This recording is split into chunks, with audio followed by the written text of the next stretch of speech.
I'm here at the Old King's Market in Darien, Connecticut, and some of you may recognize this location from the Stepford Wives, but real movie fans will notice something else.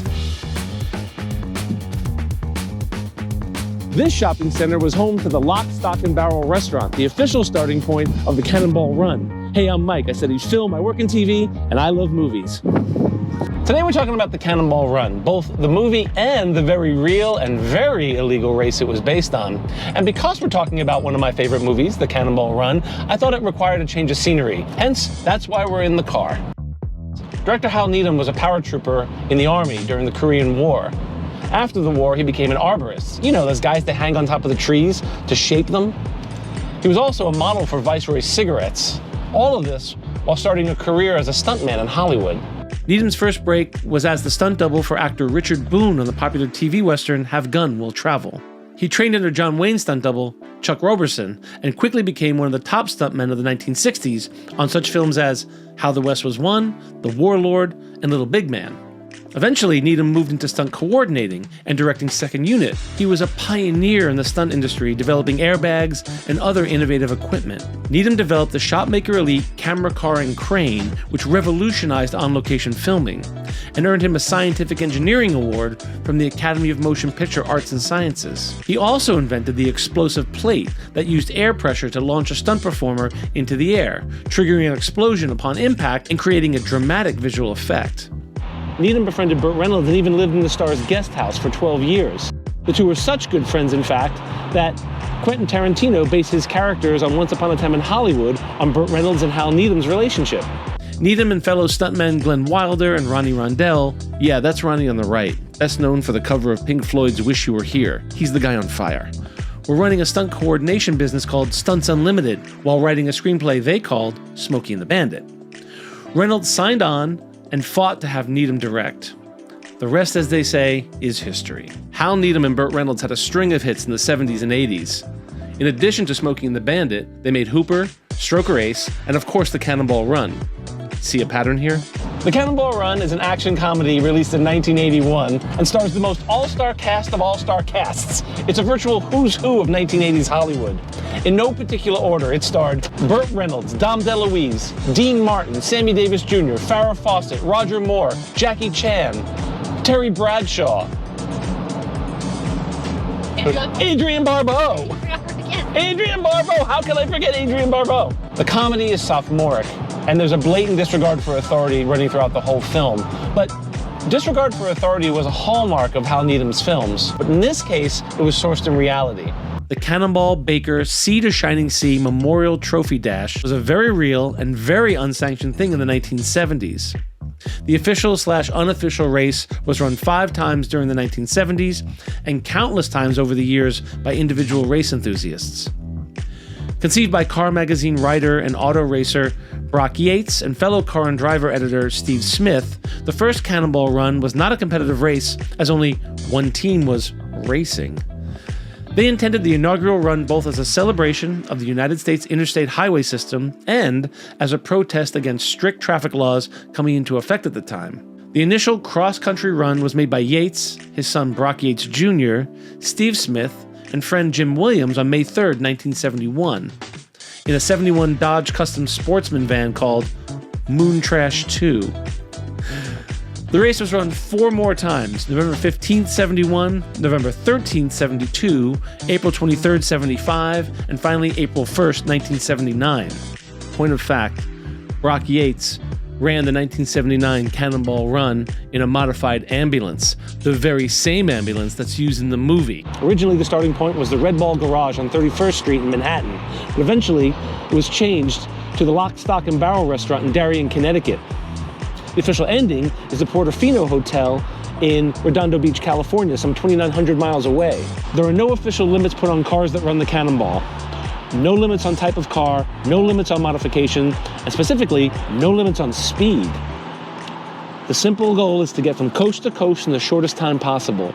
It's the automotive version of the Kessel Run. You've never heard of the Millennium Falcon?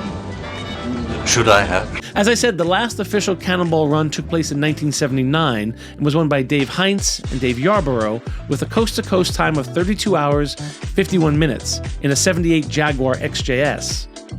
Since then, teams of speed freaks from all over the world have embarked on the Cannonball Run in an attempt to beat that record. Teams run heavily modified cars to both avoid police detection and to minimize stops. Most have larger fuel tanks, police radios, radar, laser detectors, and/or jamming equipment. Since the 1970s, the record's been broken a couple times, but the competition really started to heat up during the COVID-19 pandemic.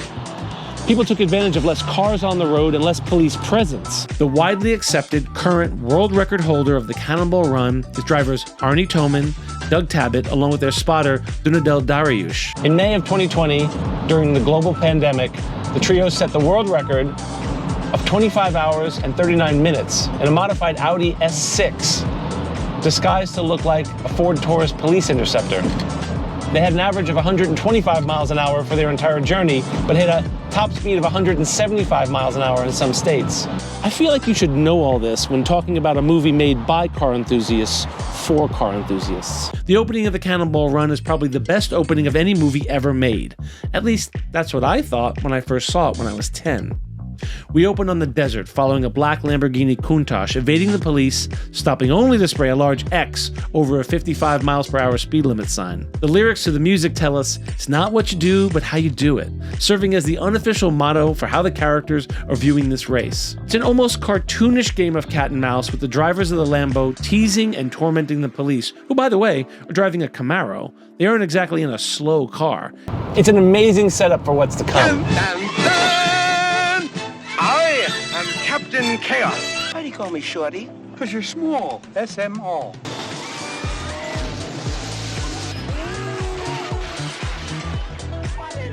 I'm just playing some of my favorite scenes now.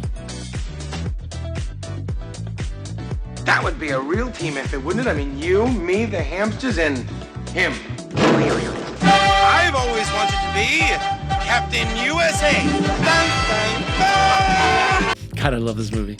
What became a trademark of Hal Needham's films, the bloopers that ran during the credits gave us some of the most memorable scenes. I'm ready, I swear to God, I'm ready. I would take those rosary bleeds and stuff them up your nose. These bleeds? Those bleeds, yeah. You gonna take these? The Cannonball Run was followed up by two sequels, Cannonball Run 2 in 1983, and something called Speed Zone in 1989. The Cannonball Run 2, while not a good movie, marked the last screen appearance by Dean Martin, Frank Sinatra, and Sammy Davis Jr. together as the Rat Pack. That's right. And I have no recollection whatsoever of a movie called Speed Zone. None of the original cast returned.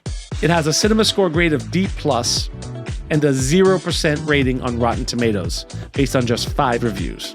I did find this funny, though.